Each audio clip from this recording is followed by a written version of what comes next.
I've developed a few things that I do in preparation for high intensity or high expectation moments that I have of myself, like doing an Ironman or playing in an NFL game. One of the things I used to do the night before is I'll lay my clothes out and it almost look like I'm creating like a scarecrow on Yeah. the ground. I put my NFL socks where they're supposed to be. I put my right foot where the right sock goes, and I just create this little person on the floor, and then I'll sit behind that person on the bench.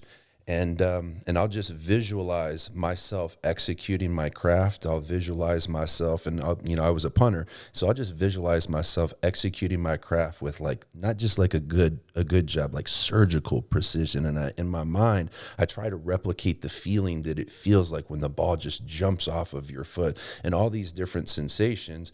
And I noticed as I got older into the NFL, that evolved into different punts that I've had in prime time moments that I just honestly think I couldn't do them better. Or there might be some punts or some kicks or some things that I've done in practice where it just looked like I was just in flow and I was just effortless. And so I would capture those different videos. And it was a video that was 2 minutes or less. And it was just a 7-second clip here, or a 7-second clip there from a different angle, and just seeing myself from all these different angles, doing all these different complex skills, but doing them in an effortless way. And that really kind of, as a NASCAR, if you look at NASCARs, they don't just go out to the track, start up the engine and take off.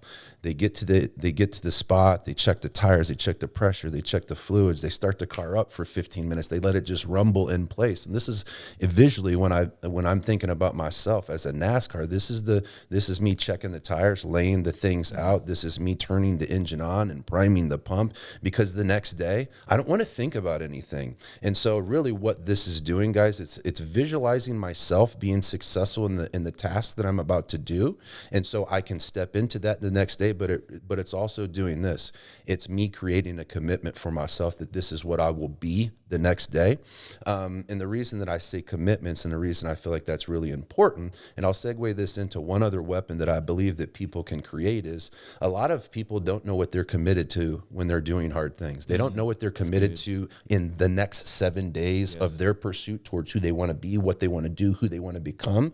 And I really want to encourage people that are listening to this, man, if you want to do these great and these mighty things that might take years and years of you developing your mind or your skills or your business or your marriage to do a great thing, like don't be afraid of that work, but the commitment, man, like chunk that thing down. If you have a dream one day of your marriage being restored and your business being a 7-figure earner that you don't even need to go to the office, what needs to happen in the next 7 days so you get 1 week closer to that, right? And you chunk that thing down, AKA that's what I'm committed to this week. So I take the overwhelm away from what I need to be a year from now for that to happen. And who do I need to be in this next 7 days? And that's how I was coached in the NFL. And that's how I coach men now. I very rarely take on a guy that wants to work with me once every 30 days. Right. Because Okay. I'm a guy that wants to make massive shift happen in your mind, in your business, in your marriage. And so that requires me to coach them the way that I was coached, 7 days at a time. What happened last week that worked really well, and how can we do that more in the next week?